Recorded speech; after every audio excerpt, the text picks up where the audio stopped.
व्यास जी कहते हैं, जन्मेजय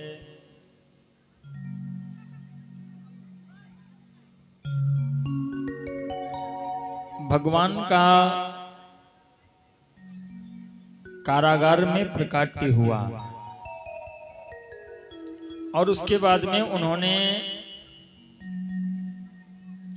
गोकुला को जाना स्वीकार किया।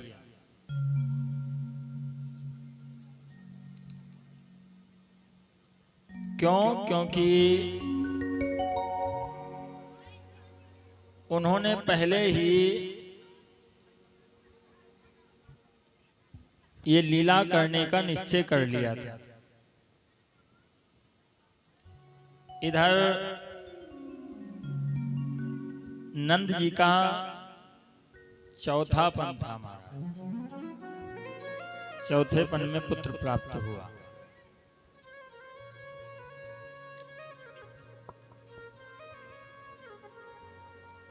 नंद बाबा बैठे हुए गुणगान कर रहे हैं।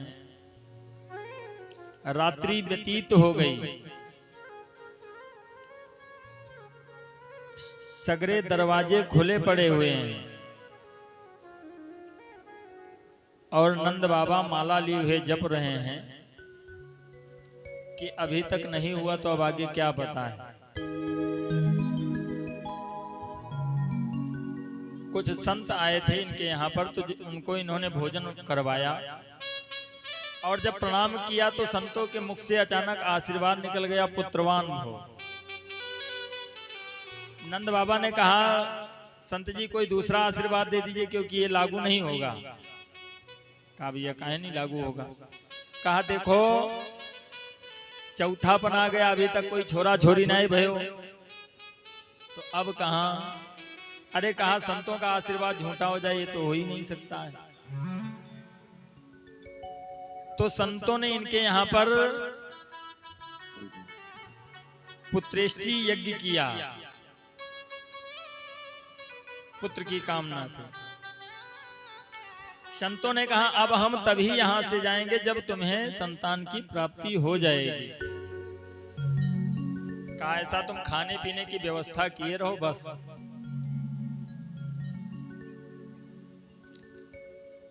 साधु संत के सरल स्वभाव ना गुड़ हुए बतासे लो, कुछ खवाए पियाए रहो। लेकिन वास्तविक में संत जैसा होना चाहिए वैसा ही हो। कहते हैं सुनो असंतन केर स्वभाव, अब भूले संगत की हो न काऊ। अगर कहीं असंत के चक्कर में पड़ गए, संत तो ठीक हैं, लेकिन अगर असंत के चक्कर में पड़ गए तब तो मामला गड़बड़ हो जाता है। और आजकल के समय में तो बस सबसे सरल दिखाई पड़ता, बढ़िया दाढ़ी दिखा लियो और चोला रंगो और जानत हैं कि जो शक्तियां होती हैं, माताएं होती हैं, उनको बेवकूफ बनाना बहुत आसान है। हर पत्नी यही चाहती है हमारे पति हमारे सास हमारे बस में हो जाए। दरवाजे पहुंचे बस पहले पता कर रहे हैं तो नहीं घर मालिक, बस पहुंची हैं, ये परेशानी है तुम्हारी बनती। अरे तो लड़ाई झगड़ा तो सबके घर में होता है, तुम्हारी सास बहुत परेशान करती है। हाँ तो सास से को सुखी है, सास से तो दुनिया दुखी है। लेकिन समझ में तो तब आता जब खुदे सास बना तब।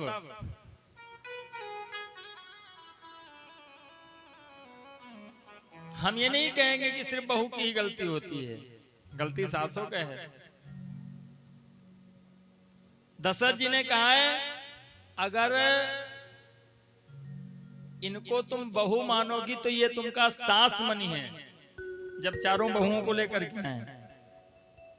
और कहा अगर इनको अपनी बेटी मानोगी तो ये अपनी मां मानेंगी।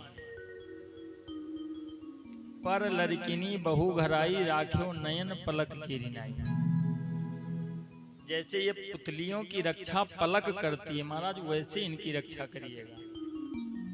तब तो एक लोटा पानी मिली, अब नहीं जाओ कहूं सास बनी वैसे मामला गड़बड़ है। अच्छा, और कुछ आज के समय में क्या होता है, देखिए ग्रंथ बताते हैं कि जब कल हमने सुनाया, कथा थोड़ा तीव्र चल रही थी इसलिए विधिवत नहीं हो पाई।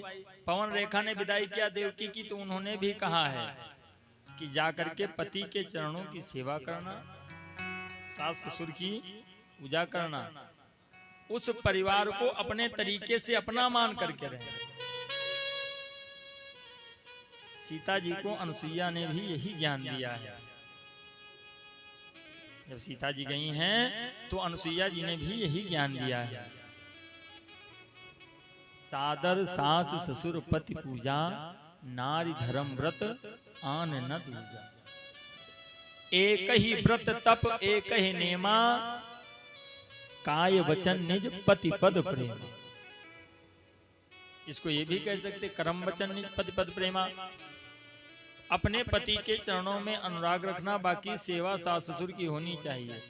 लेकिन जब माँ अपने पुत्री को उपदेश कर पाए तब तो आजकल के समय में क्या होता, जैसे विदाई हुए लगत वैसे रिश्तेदारों अपन झोरा लेके तैयार हो जाते, हम हो जाई थे तो जल्दी जल्दी में विदाई होती। और पड़ोसिन काकी पहुंचत तुरंत शीशा उतरी है कार के, कहीं गम ना खाए, एक कहीं तो चार कहो नखुना कटाक ना आयो वहां से, यहाँ आयो फैसला तो हम करा दे।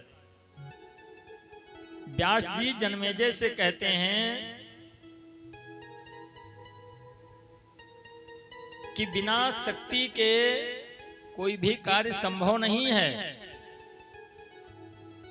नंद बाबा के यहाँ संतान नहीं थी, तो जब संतों ने प्रयास किया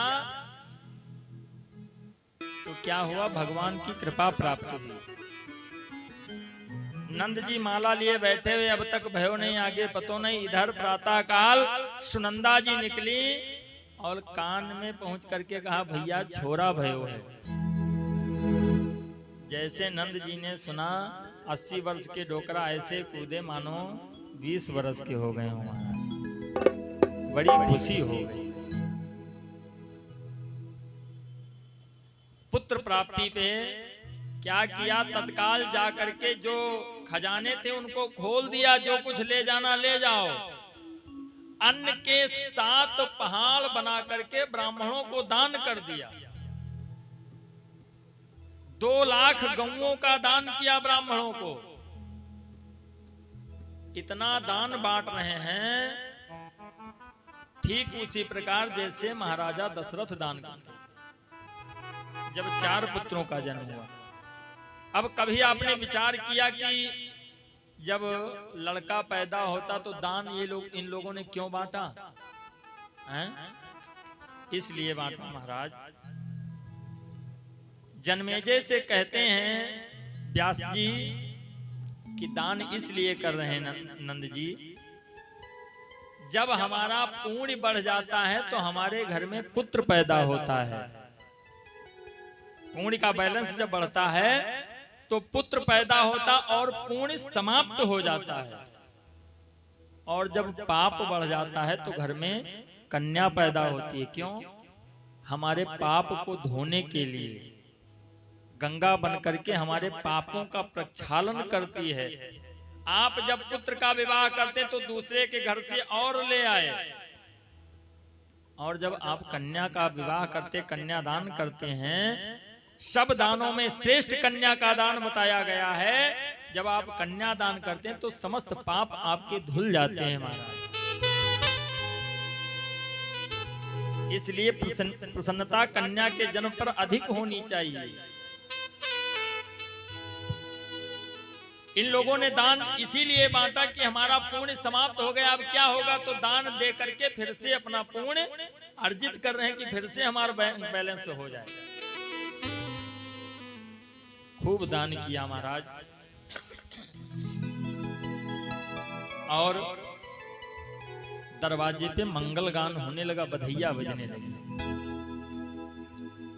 कि द्वारे पे बाजेला बधैया, अंगन उठे सोहर हो, राम जन्मे हैं कुंवर कन्हैया, जगत दुख तारन, जगत दुख तारन हो। राम जन्मे है कुंवर कन्हैया, जगत दुख तारन, जगत दुख तारन हो।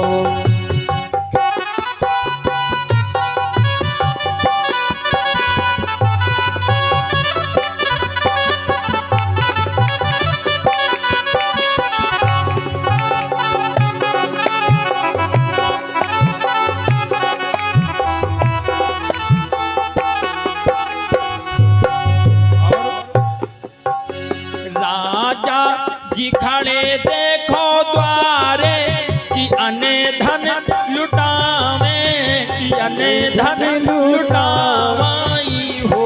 राम रनिया खड़ी है आंगनैया, तिलरिया लुटावे, जगत यस पावई हो।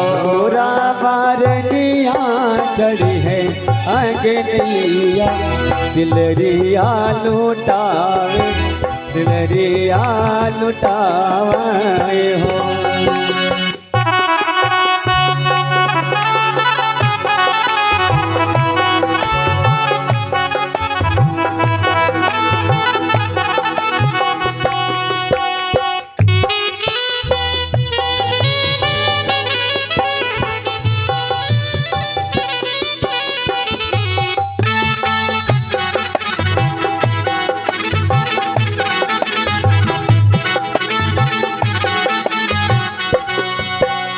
गोदिया मिलई के होरी लेवा, कि मैया मोख चूमे, कि मैया मोख चूमाई हो। ललना धन्य धन्य हमारी भागी, होरी ले गोदिया पायो, ललन मोख देखे हो। ललना धन धन मोरी भागी, ललन मुख देखो, ललनवा मुख देखे हो।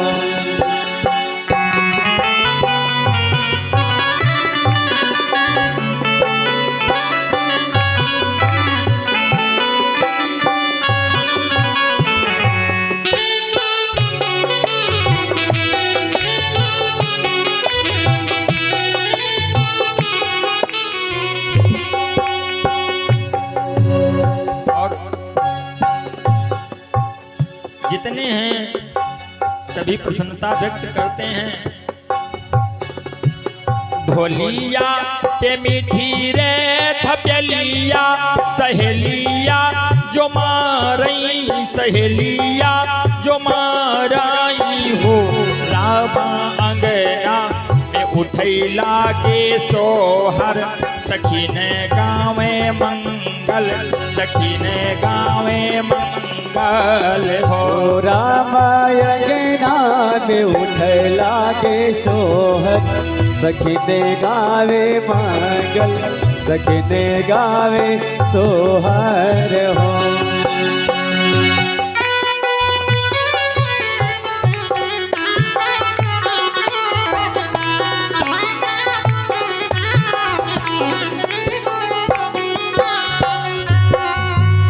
सोने के पड़े हैं पलनेवा, रेशम लागी डोरी, रेशम लागी डोरी हो। रामा झूले यशोदा के ललनेवा, बहुत नीक लगई, बहुत नीक लागई हो। रामा झूले यशोदा के लालनवा, बहुत नीक लागे, बहुत नीक लागे हो।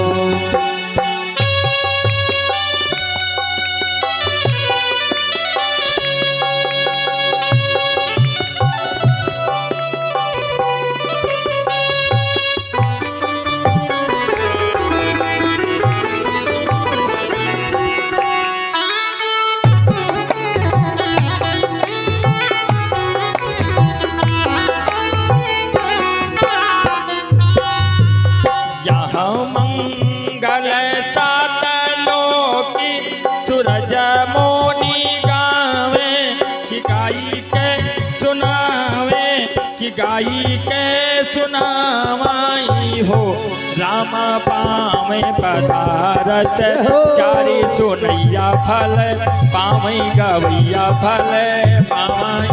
ओ राम पावे पधार से चारी सुनैया फल पावे गवैया फल पावई।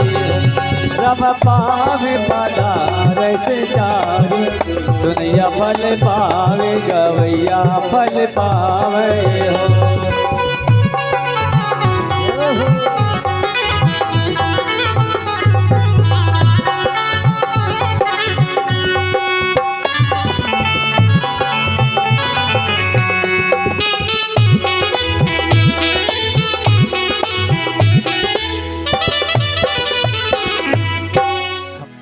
व्यास जी कहते हैं कि जन्मेजय, देवी पुराण के अंतर्गत भगवान की लीलाओं का संक्षिप्त में वर्णन है। इसमें भगवान भोलेनाथ का भी चरित्र है, राम जी का भी चरित्र है और कृष्ण जी का भी चरित्र है।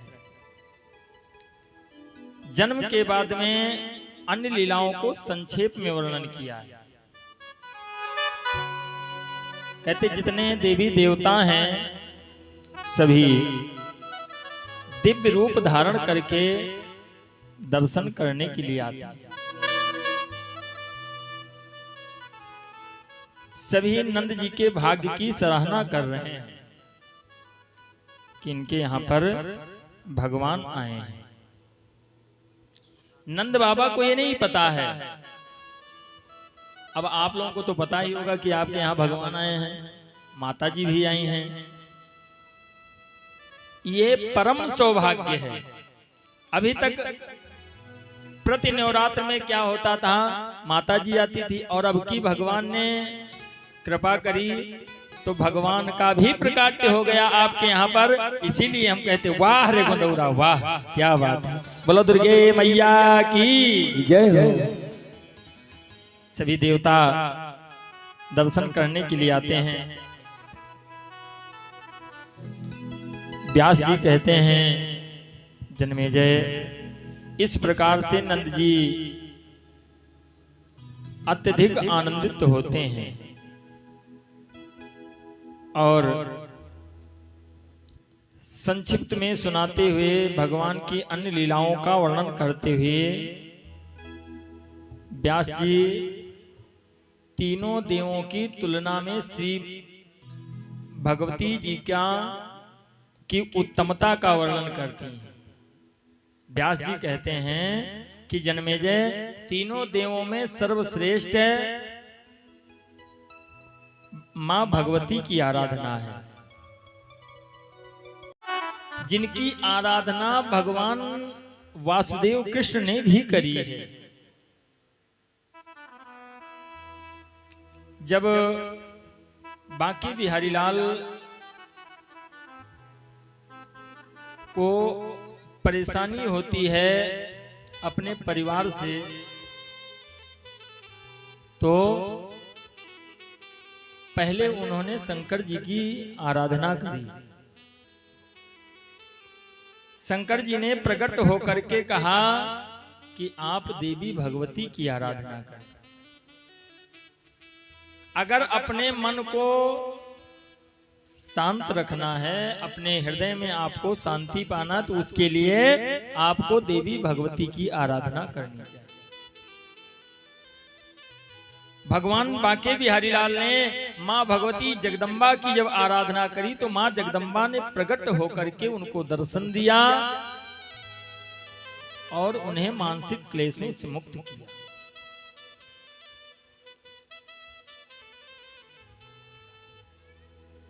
व्यास जी कहते हैं कि जन्मेजय, एक बार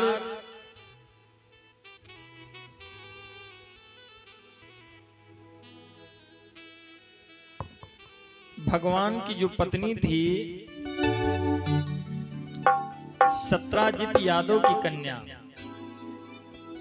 जिसका नाम था सत्यभामा, सत्यभामा ने अपने पति को हठ पूर्वक, बाकी तो जो पत्नियां हैं उनको अलग, अकेले सत्यभामा ने कुछ विचार करके कन्हैया से विनती किया। कहते हैं एक बार नारद जी पहुंच गए, तो नारद जी का तो काम ही यही है, जहां जाते कुछ ना कुछ मामला गड़बड़ कर देते। नारद जी से पूछा, ये बताइए कि हमारे जो पति हैं, हाँ अब बात करो, बात मत कहो, नहीं समझ पावा। कहा जो हमारे पति वो हमारे बस में हो जाएं। किसने कहा? सत्यभामा ने। नारद जी ने कहा, हे भगवान, ये तो पृथ्वी लोक की तो चर्चा चल ही रही थी, यहां भी मामला गड़बड़। नारद ने कहा, देखो पारिजात वृक्ष के नीचे तुम पुण्यक व्रत करो। तो सत्यभामा ने हठ पूर्वक कहा, पारिजात वृक्ष कहां पे है? नंदन वन में है, इंद्र के यहां पर। भगवान से कहा कि हमें पारिजात चाहिए। तो मैंने बताया क्या कि स्त्रियों की जिद तो जिद, कहा चाहिए तो चाहिए।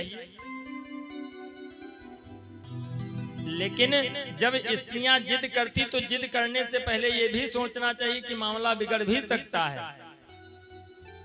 कई ने दूसरे के चक्कर में पड़ के जिद कर लिया तो क्या हुआ? पति मर गया।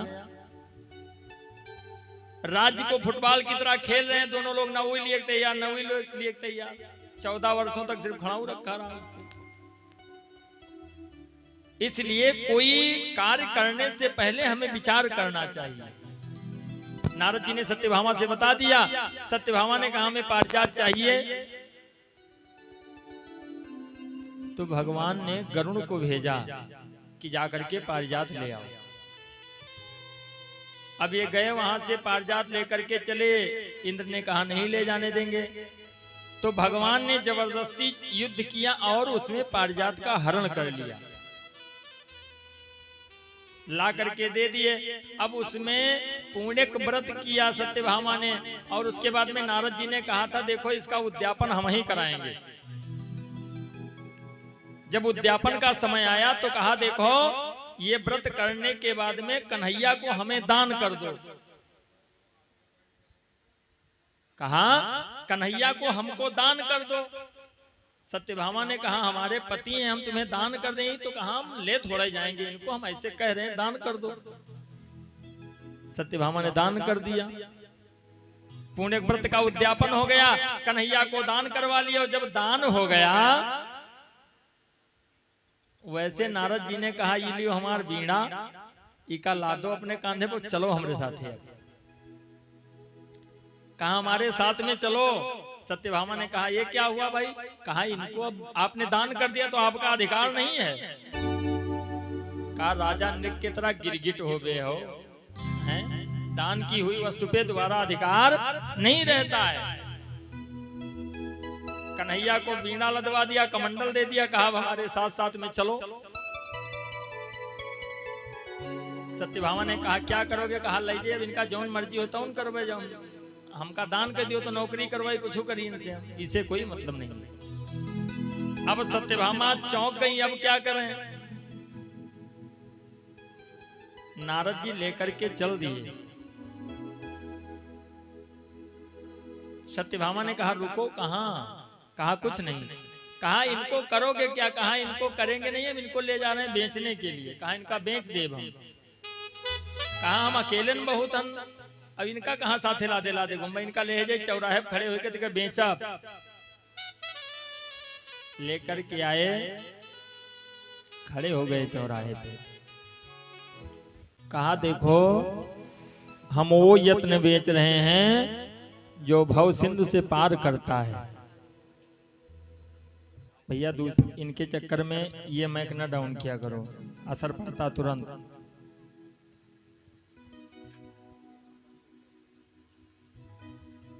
सत्यभामा दौड़ करके आ गई। कहा अगर बेचना ही है तो कीमत बताओ, मैं दे दूंगी। नारद जी ने कहा तब तो बड़ा सुंदर है भाई, पैसा दो हम जेबे में रखी जाई। कहा क्या चाहिए?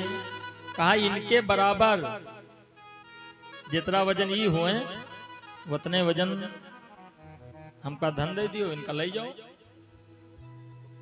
सत्यभामा कहा चलो जल्दी से चलो।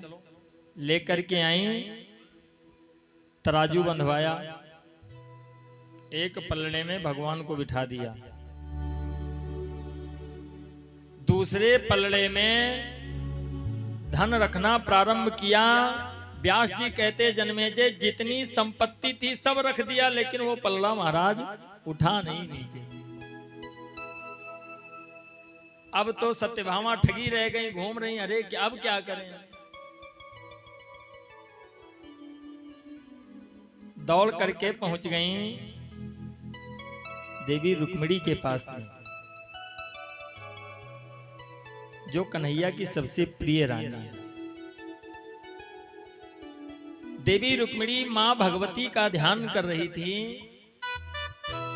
पहुंची, खड़ी होकर के देखती हैं कि ये तो महामाई के पूजन में लगी हुई है, अब इनसे हम कहें क्या। और वास्तव में धर्म यही कहता है कि अगर कोई पूजा अर्चना कर रहा है तो वहां पहुंच जाओ, 2 मिनट वेट कर लो, इंतजार कर लो। पूजा संपन्न हुई तो सारी बात सत्यभामा ने बताया। रुक्मिणी दौड़ करके आई, कहा सत्यभामा ये लो तुलसी की पत्ती और इसे ले जा करके पलड़े पे रख देना, जितनी संपत्ति है वो सब नीचे कर दो। सत्यभामा ने समस्त धन को नीचे उतार दिया और जैसे तुलसी की पत्ती को पल्ले पे रखा, महाराज पल्ला बराबर हो गया। बोलो बांके बिहारी लाल की जय। सत्यभामा का जो अभिमान था वो समाप्त हो गया। रुक्मिणी कहती हैं कि सत्यभामा अभी तक तुम समझ नहीं पाई, भगवान को कोई धन से तौल नहीं सकता है। परमात्मा वो है जिसने समस्त संपत्तियों पे अपना अधिकार कर रखा है, और उसके आगे संपत्ति लेकर के तुम क्या दिखाना चाहते हो। संपत्ति से भगवान को पा सकते हो? नहीं पा सकते हो। ये सोचो अगर पैसे से भगवान मिलेंगे तो पहले अंबानी जी का मिली है, हमका लोगन का ना मिली है। लेकिन जितना समय आपके पास में है सत्संग करने का, क्या उनके पास में है? धन तो बहुत है उनके पास, लेकिन समय नहीं है। वो जो पूर्व कर्म करके हैं उसका भोग भोग रहे हैं, और आप लोग अपना पूर्व अच्छा कर रहे हैं। जो पूर्व कर्म है उसको भोग रहे हैं, साथ में आने वाला जो समय उसके लिए बहुत अच्छा कार्य कर रहे हैं।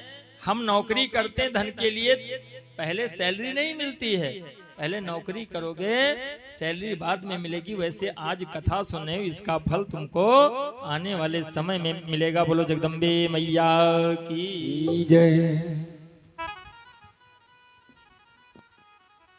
व्यास जी कहते हैं इसी कथा के अंतर्गत आगे राजा नहुक की कथा है। राजा नहुक की कथा से हमको क्या लेना चाहिए? अगर हमें कुछ प्राप्त हो जाए तो उसका दुरुपयोग नहीं करना चाहिए।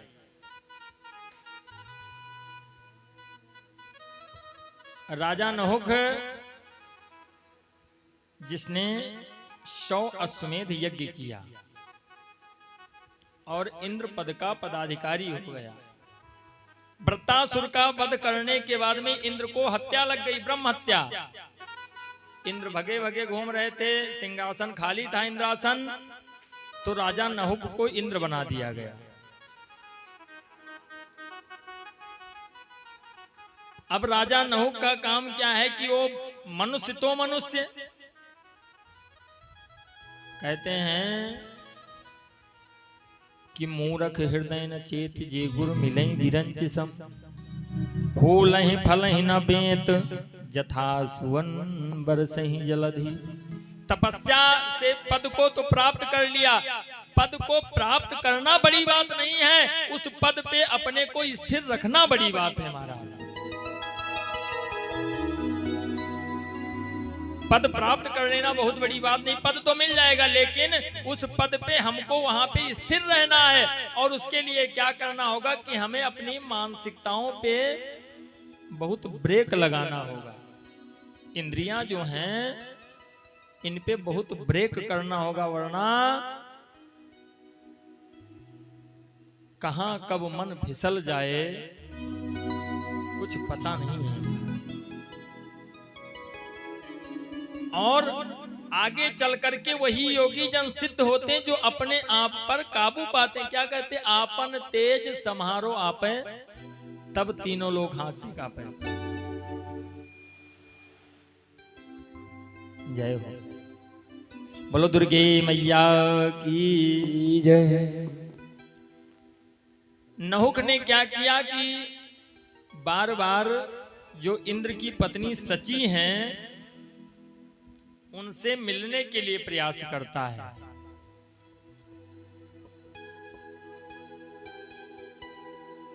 कहता है कि हमें सची से मिलवाओ।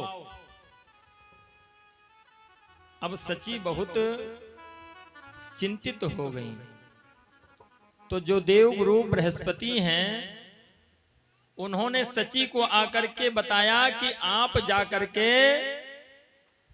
मां भगवती की तपस्या करें, भगवती की आराधना करें। तो सची ने जाकर के देवी के मंदिर में नवार्ण मंत्र जानते ही होंगे, ऐं ह्रीं क्लीं चामुंडाय विच्चे। ओम जो है ओंकार स्वरूप, वो तो हर मंत्र में लगाया जाता है, साथ में लगता, लेकिन मंत्र जो नवार्ण मंत्र है मूल मंत्र यही, इसका जप प्रारंभ किया। और कहती हैं, हे मां, भक्त खड़ी है मैया तेरे द्वार, तेरी महिमा अगम अपार, और अब तेरा ही सहारा है और कोई नहीं। मैया तेरा ही सहारा है और कोई नहीं। भक्त तेरे द्वार मैया करता है पुकार, भक्त तेरे द्वार करता है पुकार, तेरा ही सहारा है मैया।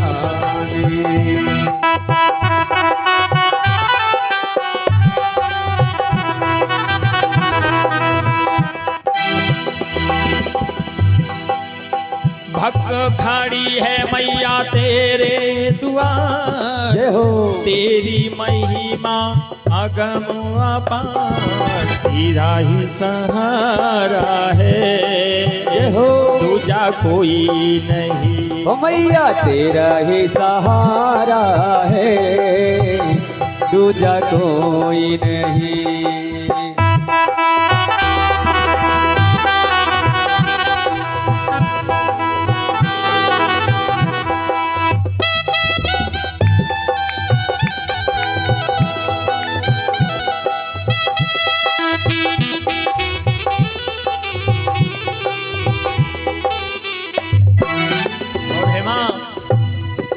तेरे दर पे आके तेरे चरणों में शीश झुकाऊं, तेरे दर पे आके तेरे चरणों में शीश झुकाऊं, तेरे दर पे आके तेरे चरणों में शीश झुकाऊं। मुराद मैया तुझसे पाकर के मैं घर को जाऊं, मन तुझसे पाकर मैं घर को मैं जाऊं। ध्यान धरूं पूजा ध्यान करूं, मैया तुझको पुकारा है और कोई नहीं। ओ मैया तुझको ही पुकारा है और कोई नहीं।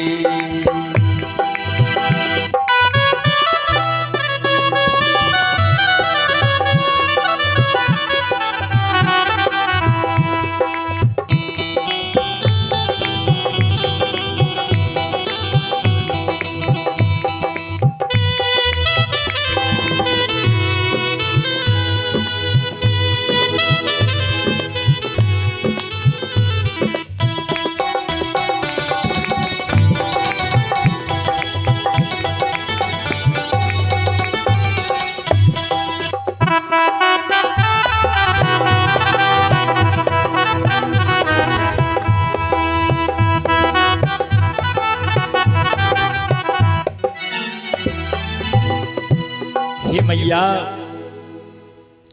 मैंने तुमको पुकारा है क्योंकि अब मेरा सहारा कोई नहीं है। और वास्तव में अगर भक्त अपने चित्त को इनकी तरफ लगा दे तो फिर ये समझ लीजिए कि हमारा जीवन कृतार्थ हो गया। क्यों? मां की ममता जो है अगर हमारे ऊपर बरस गई महाराज तो ये जीवन धन्य हो जाएगा। और मां की ममता में सब कुछ है। महामाई के आंचल में हमें अगर सानिध्य प्राप्त हो जाए तो जीवन बदल जाए। सची ने जब विनती किया तो महामाई प्रकट हो गई।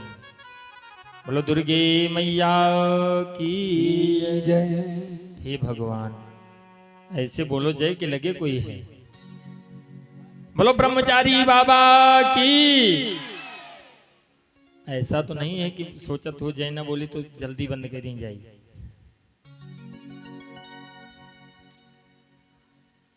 वैसे मन को बड़ी प्रसन्नता होती है आप जैसा श्रोता पाकर के कि अगर कथा बंद न हो तो जाग नाम ही नहीं ले हैं। और बहुत ध्यान से आप लोग सुनते हैं। वास्तव में कथा ध्यान से सुनना भी चाहिए। अब ऐसा ध्यान भी ना हो। एक गुरुजी कथा कह रहे थे तो वहां पे एक माता जी जाएं, अब ध्यान से कथा सुने, सामने बैठ करके जब कथा होए लगे तो सुनते सुनते रोवे लगे, कथा में रोने लगे। 3 दिन गई। अब भाई जब कोई रो रहा है तो पंडित जी वही देखें उन्हें का कि अरे तो रो थी, बहुत ध्यान से सुना थी।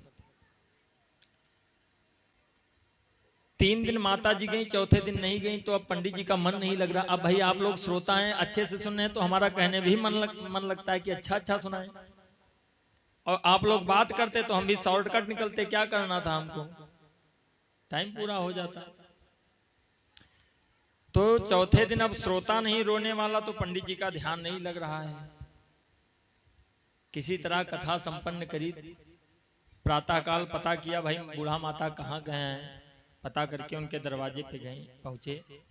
बूढ़ा माता ने देखा, अरे महाराज जी आइए आइए, बड़ी खुशी हुई, आप हैं अभी? कहा हाँ, हमको क्या दिक्कत, हम तो हैं ही। कहा महाराज आपकी कथा बहुत बढ़िया है। कहा हाँ वही तो, आप आती थी कथा सुन करके हमारा रोने लगती थी तो इसीलिए हम सोचे भाई आप पे ध्यान से कथा सुनती थी और हम देखते थे, तो अब कल नहीं आई तो हमारा मन नहीं लगा कथा सुनने में। बूढ़ा माता ने कहा पंडित जी आप गलत सोच रहे हो, हम आपकी कथा सुन करके नहीं रोती थी। कहा तो कहा हम आपका देख के रोइत रहा। तो पंडित जी ने कहा भाई हमको काहे देख करके रो रही थी? कहा माता जी सस्पेंस में न डालो, जो बात है बताओ, हमको देख करके क्यों रो रही थी? कहा देखो जैसे आप बक बक बक बक करते रहे वहां बैठ के, हम एक बकरा पाले रहना, और बकरा के बीमारी हो गई रहा, वह बक बक बक बक करता है तुम्हारे में। 3 दिन वो बक बक बक बक की, सो चौथे दिन मरीगा। तो हम आपका देख के रोहित रहा कि पंडित जी कतरे अच्छे हैं बताओ, लेकिन बकरे वाली बीमारी इनके हो गए है और मर जरूर गए हैं। तो हम यहाँ देख के रोहित रहा कि बताओ कतरे जने का यहाँ कथा सुने और सबका तकलीफ हुई कि बताओ पंडित जी कथम मरी गई, लेकिन आप नाई मरे हो। पंडित जी कहीं नहीं, बहुत बढ़िया। तो ऐसा हमारा ध्यान भी नहीं होना चाहिए।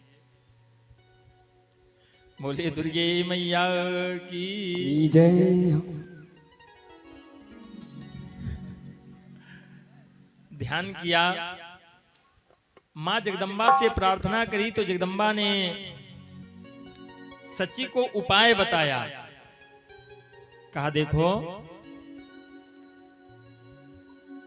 अब की बार जब नहुक तुमसे कहे कि हमारे पास में आओ, तो उससे कह देना कि जो हमारे इंद्र थे वो ऋषियों के कंधे पर पालकी रखी जाती थी, उस पे सवार होकर के हमसे मिलने के लिए आते थे। तुम भी उसी तरीके से आओ, हम स्वीकार कर लेंगे।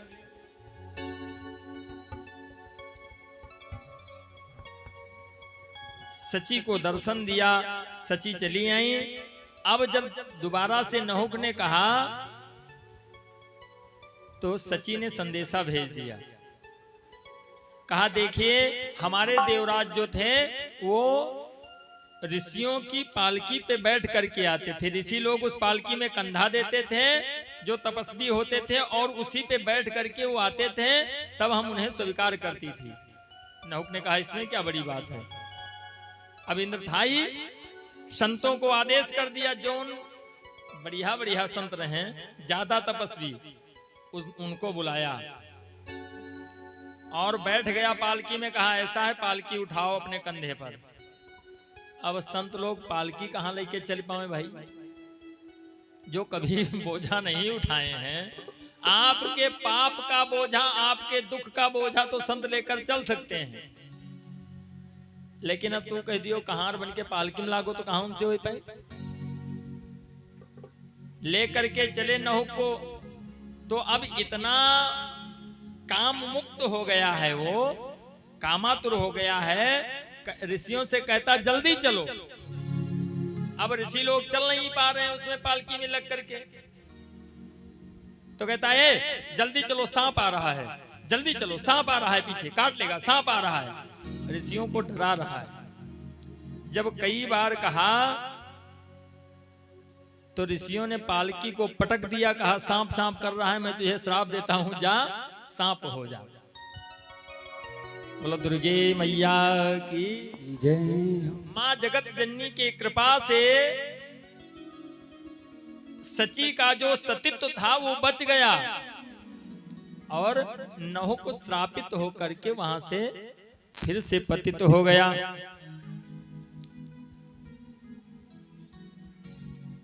कहते हैं व्यास जी कि सची का जब मनोरथ पूर्ण हो गया तो सची ने जाकर के फिर से महामाई के दरबार में अपनी जो मनौती थी उसको पूरा किया और फिर से उनकी पूजा करी। यहाँ भी भजन होता है, माताएं अक्सर भजन गाती हैं और भजन होता भी यहाँ भी